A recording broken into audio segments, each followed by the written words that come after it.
Bacaan dari kitab Natania. Sesudah umat Israel kembali dari pembuangan, pada hari pertama bulan ke-7, Imam Ezra membawa kitab Taurat ke depan jemaat. Pria, wanita, dan semua yang dapat mendengar dan mengerti. Ia membacakan beberapa bagian dari kitab itu di halaman di depan gerbang air dari pagi sampai tengah hari, di depan pria, wanita, dan semua orang yang dapat mengerti. Dengan penuh perhatian, seluruh umat mendengarkan pembacaan kitab Taurat itu. Adapun Ezra, ahli kitab itu, berdiri di atas mimbar kayu yang dibuat khusus untuk peristiwa itu. Ezra membuka kitab itu di depan mata seluruh umat, karena ia berdiri lebih tinggi dari semua orang. Pada waktu ia membuka kitab itu, semua orang bangkit berdiri. Lalu Ezra memuji Allah, Allah yang Maha Agung, dan semua orang menyahut, amin, amin, sambil mengangkat tangan.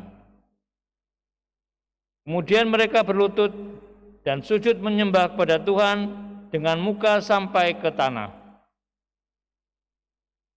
Bagian-bagian kitab Taurat Allah dibacakan dengan jelas, dengan diberi keterangan-keterangan, sehingga pembacaan dimengerti.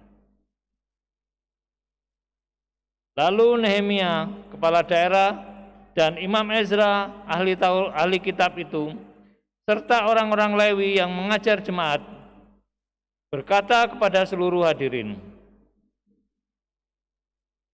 hari ini adalah kudus bagi Tuhan Allahmu. Jangan kamu berduka cita dan menangis. Karena semua orang itu menangis ketika mendengar kalimat-kalimat Taurat. Lalu berkatalah Imam Ezra kepada mereka, pergilah, makanlah sedap-sedapan, dan minumlah minuman manis, dan berikanlah sebagian pada mereka yang tidak sedia apa-apa. Sebab hari ini kudus bagi Tuhan kita. Jangan bersusah hati, tapi bersukacitalah karena Tuhan. Sebab sukacita karena Tuhanlah pelindungmu. Demikianlah sabda Tuhan. Pada Allah.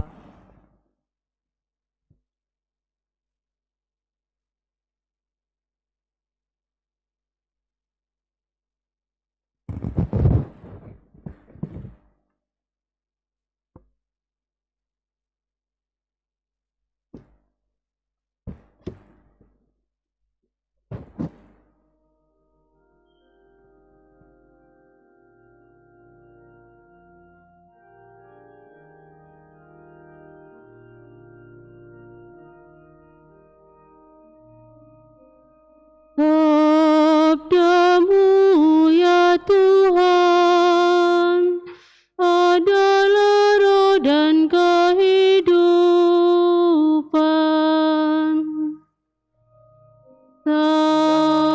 Sabdamu ya Tuhan adalah roh dan kehidupan.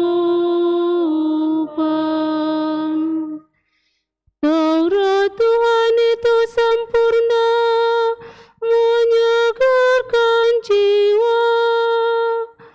Peraturan Tuhan itu teguh, memberikan hikmat kepada orang bersahaja. Sabdamu ya Tuhan adalah roh dan kehidupan.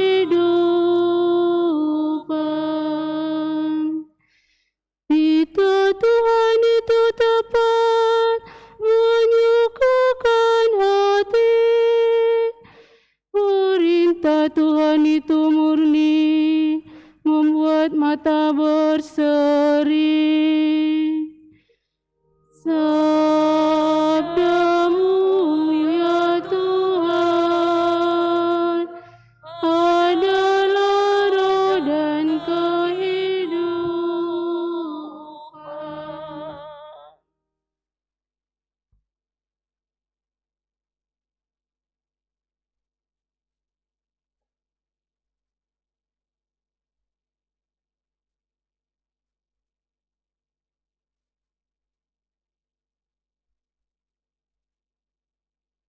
Bacaan dari surat pertama Rasul Paulus kepada jemaat di Korintus.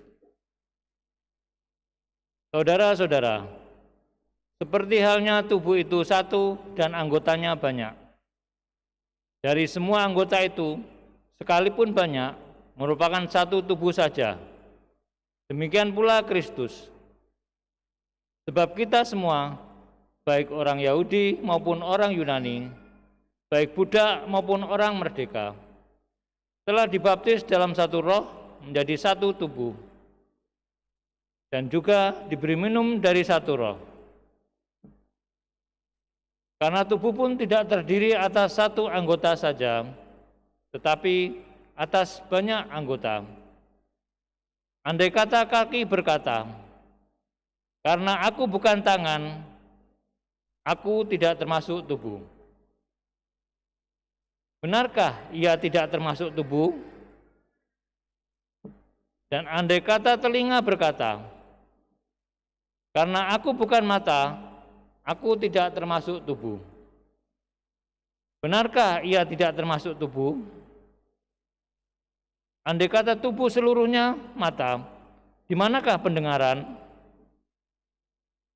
Andai kata seluruhnya telinga, di manakah penciuman? Tetapi Allah telah memberikan kepada semua anggota masing-masing secara khusus suatu tempat pada tubuh seperti yang dikehendakinya. Andai kata semuanya adalah satu anggota, di manakah tubuh? Memang ada banyak anggota, tapi hanya ada satu tubuh.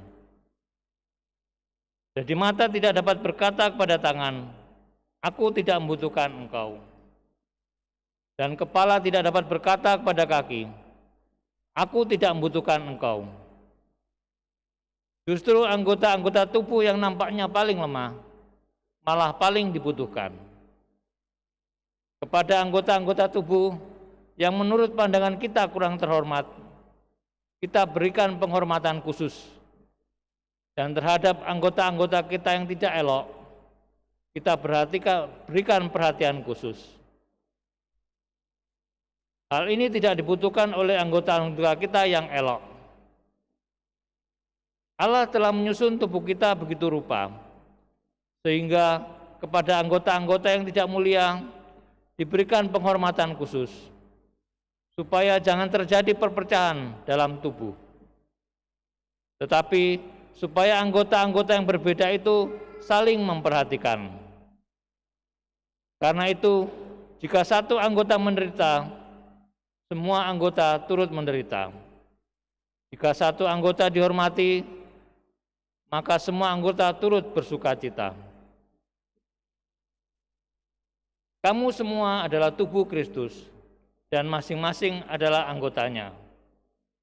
Dan Allah telah menetapkan beberapa orang dalam jemaat, pertama sebagai rasul, kedua sebagai nabi, ketiga sebagai pengajar. Selanjutnya, ia menetapkan juga mereka yang mendapat karunia untuk mengadakan mujizat, untuk menyembuhkan, untuk melayani, untuk memimpin, dan untuk berkata-kata dalam roh. Adakah mereka semua rasul, atau nabi, atau pengajar? Adakah mereka semua mendapat karunia untuk mengadakan mujizat, atau untuk menyembuhkan, atau untuk berkata-kata dalam bahasa roh, atau untuk menafsirkan bahasa roh? Demikianlah sabda Tuhan. Syukur kepada Allah.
memberitakan kabar baik kepada semua orang miskin dan memberitakan pembebasan kepada orang-orang tawanan.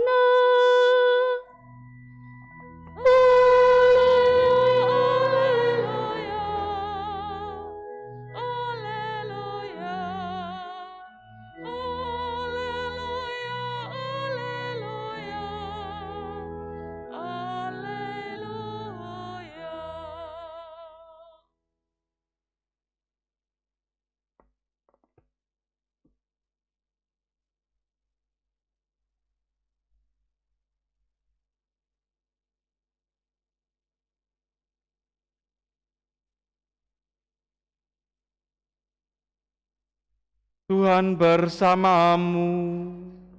Dan bersama rohmu. Inilah Injil suci menurut Lukas.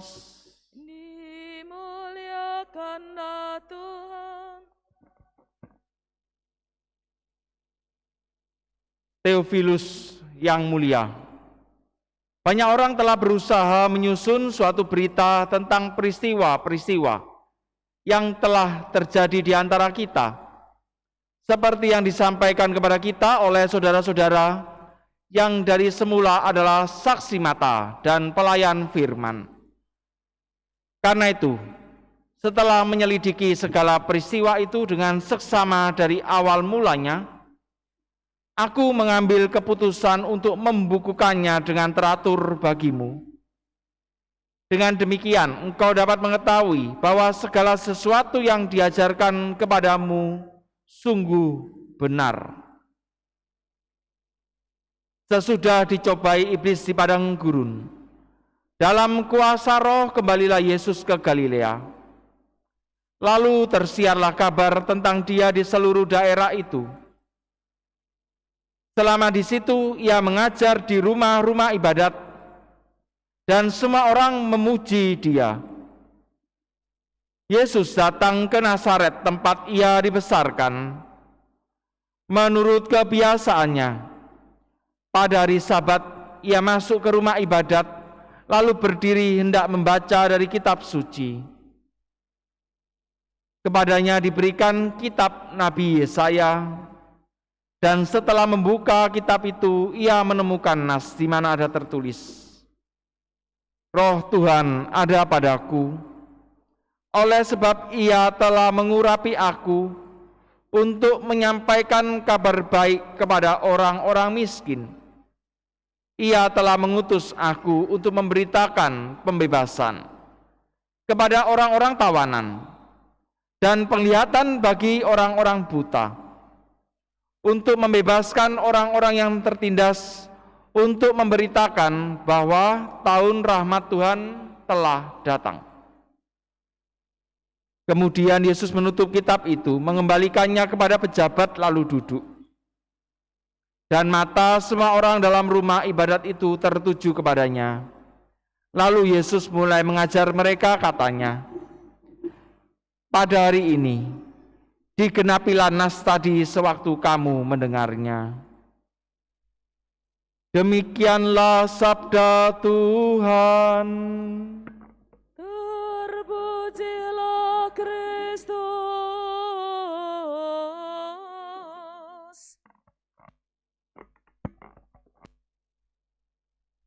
Roh Tuhan ada padaku, oleh sebab Ia telah mengurapi aku untuk menyampaikan kabar baik kepada orang-orang miskin. Dan Ia telah mengutus aku untuk memberitakan pembebasan kepada orang-orang tawanan, penglihatan bagi orang-orang buta, untuk membebaskan orang-orang yang tertindas, untuk memberitakan bahwa tahun rahmat Tuhan telah datang. Saudara-saudari yang terkasih, dalam bacaan Injil yang kita dengarkan hari ini, kita mendengarkan tujuan hidup yang dimiliki oleh Yesus sebagai anak Allah yang turun ke dunia. Dengan memiliki tujuan yang jelas, seperti dikatakan tadi, Roh Tuhan ada padaku, oleh sebab ia telah mengurapi aku untuk menyampaikan kabar baik kepada orang-orang miskin dan lain sebagainya. Maka apapun yang Yesus lakukan, apapun yang Yesus katakan, apapun yang Yesus hidupi, semuanya mengarah kepada tujuan tadi. Kalau kita mungkin menggunakan bahasa visi dan misi, ini adalah visi Yesus. Tujuan hidup Yesus datang ke dunia untuk apa? Untuk membawa kabar baik kepada orang-orang miskin, untuk memberitakan pembebasan kepada orang-orang tawanan, penglihatan bagi orang-orang buta, membebaskan orang-orang yang tertindas, untuk memberitakan bahwa tahun rahmat Tuhan telah datang. Saudara-saudari yang terkasih, Injil hari ini mau mengajak kita semua supaya kita pun juga memiliki visi yang jelas seperti Yesus.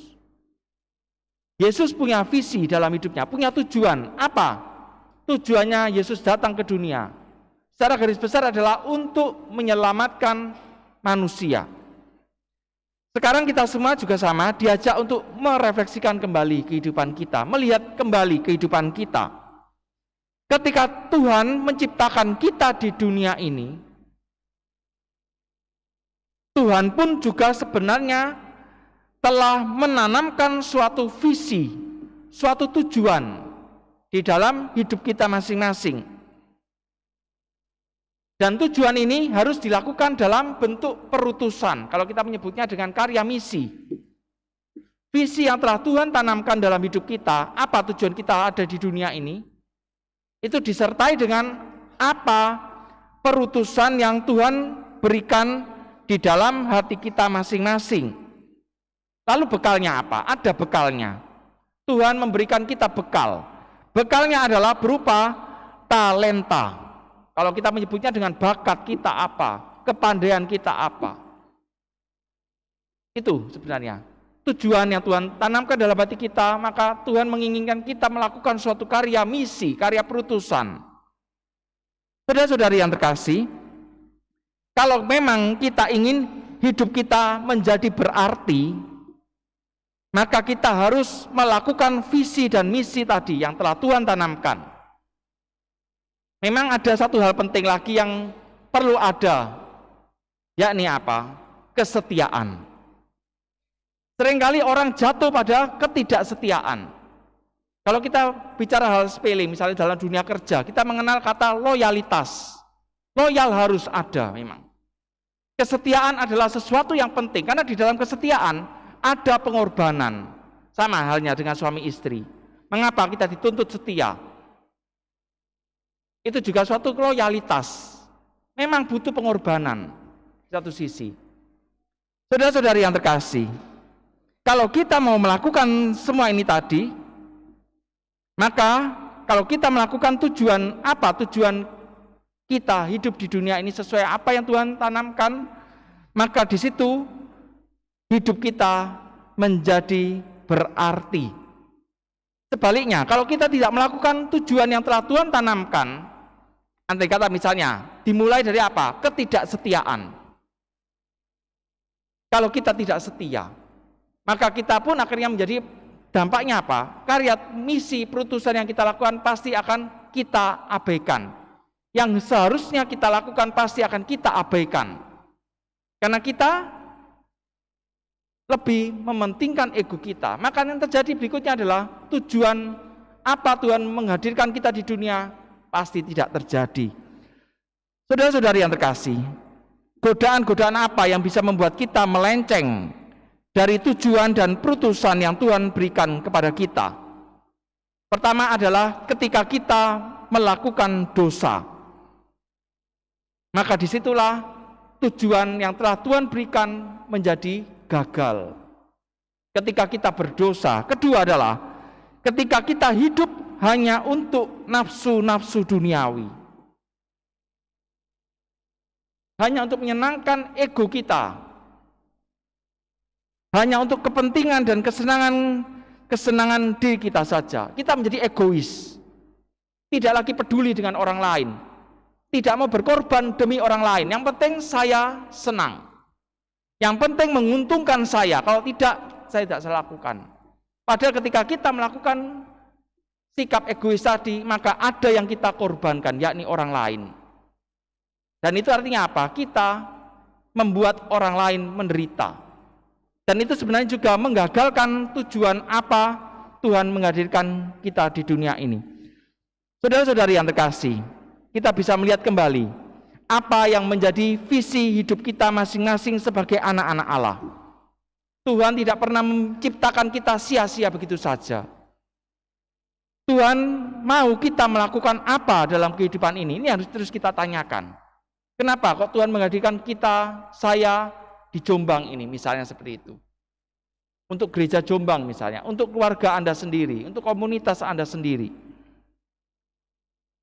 Karena itu memang membutuhkan kesungguhan dalam diri kita untuk bisa membuat kita mengetahui apa yang menjadi visi yang telah Tuhan tanamkan.